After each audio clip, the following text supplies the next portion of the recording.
Yang terhormat Bapak Bupati Asmat beserta Ibu, yang terhormat anggota Komisi 4 DPR RI Bapak Dr. Solomon Ilhamsah dari fraksi Partai Nasdem, yang terhormat Forkopimda Provinsi Papua Selatan ada Bapak Danlan Tamal Senas Oke, Bapak Danrem Satu Jembatan Tiwaningga Oke, Bapak Danlan Jihadi Marang Oke, dan Bapak LO Kapolda Provinsi Papua Selatan. Yang terhormat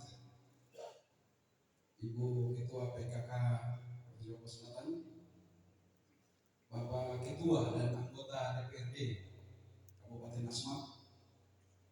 Yang terhormat Bapak Sekda Kabupaten Asmat beserta pimpinan OPD, Bapak Ibu Kepala OPD Lingkungan Sekda Provinsi Papua Selatan. Yang terhormat para tokoh agama, tokoh masyarakat, tokoh perempuan, tokoh pemuda. Yang terhormat Forkopimda Kabupaten Asmat, Bapak Kapolres Kabupaten Asmat, Bapak Danpos, Bapak Penghubung, dan Bapak Ibu hadirin sekalian. Selamat malam. Shalom. Assalamualaikum warahmatullahi wabarakatuh. Waalaikumsalam. Om Swastiastu, Namo Buddhaya, salam kebajikan. Pertama-tama marilah kita senantiasa mengucapkan puji syukur kehadirat Tuhan Yang Maha Kuasa, karena atas berkat rahmat dan perlindungannya kita semua diberi kekuatan dan diberi kesehatan, sehingga kita dapat mampu untuk terus melaksanakan tugas-tugas dan tanggung jawab yang Tuhan percayakan kepada kita sekalian. Bapak Ibu dan hadirin sekalian, sebagaimana kita ketahui bersama bahwa dalam berbagai kesempatan Bapak Presiden selalu menyampaikan bahwa setelah pada periode pertama beliau memberikan perhatian yang besar, memberi prioritas pada pembangunan di sektor infrastruktur, maka pada periode beliau yang kedua ini beliau mendorong semua jajaran pemerintahan mulai dari pusat sampai ke daerah untuk memberikan perhatian dan memberikan prioritas pada sektor pembangunan sumber daya manusia dengan tetap melanjutkan program pembangunan infrastruktur. Secara khusus pada saat ini pemerintah pusat sedang melaksanakan manajemen talent.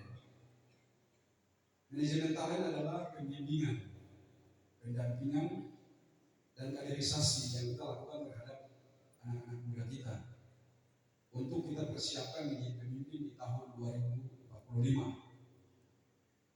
Tahun 2045 adalah tahun di mana bangsa kita akan merayakan 100 tahun kemerdekaan. Saya selalu ingatkan bahwa kalau kita membayangkan tahun 2045, maka kita yang saat ini berusia 40 tahun ke atas itu sudah tidak ada lagi pada waktu itu. Sedangkan anak-anak kita yang berusia 20 tahun, mereka nanti akan berusia 40 tahun pada tahun 2045. Artinya mereka lah yang akan menjadi pelaku-pelaku pembangunan di berbagai sektor. Mereka yang akan menjadi pemimpin di tahun 2045. Oleh karena itu mereka harus disiapkan, harus dibimbing, didampingi, dan dikaderkan. Saat ini kita menjadi negara terbesar keempat di dunia dalam jumlah penduduk setelah China dan India, kemudian Amerika, lalu kita ada di nomor urut 4 dan Rusia di nomor 5. Bapak Ibu kalau buka data 25 tahun lalu itu kita masih di nomor 5 di bawah Rusia. Tapi perkembangan penduduk kita sangat cepat. Saat ini kita ada di nomor 4 dan Rusia di bawah kita.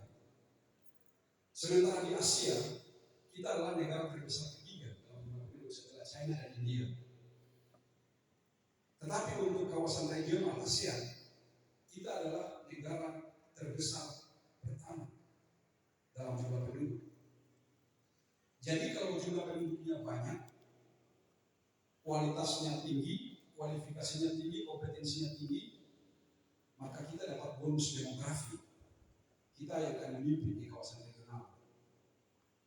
Tapi sebaliknya, kalau jumlah penduduk yang banyak itu kualitasnya rendah, kualifikasinya rendah, dan kompetensinya rendah, maka bukan bonus demografi, tetapi bencana demografi yang kita dapat.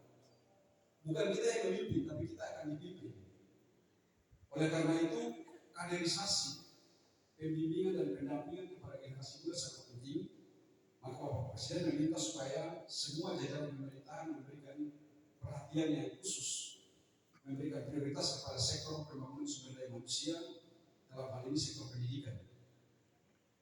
Bapak Ibu sekalian, tujuan pendidikan umum yang dilaksanakan oleh lembaga-lembaga pendidikan seluruh di dunia itu biasanya ada dua. Yang pertama adalah memberikan ilmu, memberikan pengetahuan dan teknologi kepada peserta didik yang kita sebut sebagai knowledge education. Dan tujuan kedua adalah memberikan keterampilan atau kita sebut sebagai skill education. Nah, ilmu, pengetahuan, teknologi dan keterampilan itu kita sebut sebagai kompetensi. Maka semua lembaga-lembaga pendidikan itu mengejar kompetensi yang tinggi, kualitas yang tinggi dan kualifikasi yang tinggi dari peserta didiknya. Tapi Bapak Ibu sekalian, kalau kita review kembali, dahulu pendidikan yang diselenggarakan oleh lembaga-lembaga pendidikan keagamaan itu menempatkan ilmu, pengetahuan dan teknologi pada tujuan kedua dan keterampilan pada tujuan yang ketiga. Tujuan yang pertama dan terutama adalah menanamkan nilai-nilai kemanusiaan universal atau kita sebut sebagai value education, pendidikan nilai. Value education itu adalah bagaimana cara kita mendidik anak-anak kita menjadi orang yang berlaku jujur. Bagaimana supaya anak-anak kita menjadi orang yang berlaku adil. Bagaimana supaya anak-anak kita menjadi orang yang disiplin, menghargai orang lain, menghormati semua orang, dan seterusnya. Bapak Ibu sekalian, dalam tujuan pendidikan nasional kita disebutkan bahwa kalau seseorang itu memiliki nilai, memiliki ilmu, memiliki pengetahuan dan keterampilan, tiga hal tadi, maka dia adalah manusia yang utuh. Tetapi sebaliknya, kalau salah satu tidak dimiliki oleh seseorang, maka dia bukan manusia yang utuh. Misalnya, seseorang yang kita didik itu punya ilmu yang tinggi, punya pengetahuan yang tinggi, teknologi yang tinggi, dan keterampilan yang tinggi.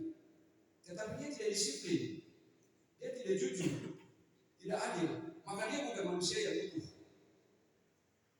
Demikian juga sebaliknya, kalau seseorang yang kita didik atau peserta didik kita punya nilai-nilai yang tinggi, dia punya karakter yang baik, budi pekerti yang baik, dia jujur, dia adil, dia disiplin, tetapi dia tidak punya ilmu, tidak punya keterampilan, maka dia juga bukan manusia yang utuh. Oleh karena itu dalam mendesain kurikulum kita di lembaga-lembaga pendidikan, ketiga tataran nilai itu harus ikut di dalam. Pendidikan sangat penting Bapak Ibu sekalian. Orang bijak mengatakan bahwa kalau kita mau lihat masa depan suatu bangsa, kalau kita mau melihat masa depan suatu kaum, masa depan suatu komunitas, itu cukup lihat anak-anak mudanya saja. Kalau anak-anak mudanya baik, maka kita bisa memprediksi bahwa bangsa ini akan menjadi bangsa yang baik. Demikian juga sebaliknya. Kalau anak-anak mudanya itu rusak, tercemar oleh minuman keras, oleh narkoba, pergaulan bebas, maka kita juga bisa memprediksi bahwa bangsa ini akan menjadi bangsa yang kurang baik di masa yang akan datang. Oleh karena itu pendidikan menjadi tanggung jawab kita bersama. Kalau kita bisa menghasilkan manusia-manusia yang utuh melalui pendidikan, maka mereka yang akan membangun berbagai sektor. Mereka akan menjadi pemimpin. Seseorang dipilih menjadi pemimpin bukan karena memiliki ilmu yang tinggi, bukan karena memiliki pengetahuan dan keterampilan yang tinggi. Seseorang diberi amanah menjadi pemimpin karena dia jujur, karena dia berlaku adil, karena dia disiplin, karena dia menghargai dan menghormati semua orang, karena dia memiliki budi pekerti yang baik. Oleh karena itu, menanamkan anak-anak didik kita sangat penting dan menjadi tugas kita bersama. Bapak Ibu sekalian, Nelson Mandela dia bilang bahwa the very important thing is not the gun, but the man behind the gun. Jadi hal yang terpenting dalam kehidupan adalah bukan ilmu, bukan pengetahuan, bukan teknologi, bukan senjata, but the man, tetapi orang yang mengendalikan ilmu, orang yang mengendalikan pengetahuan, yang mengendalikan teknologi, dan orang yang mengendalikan senjata.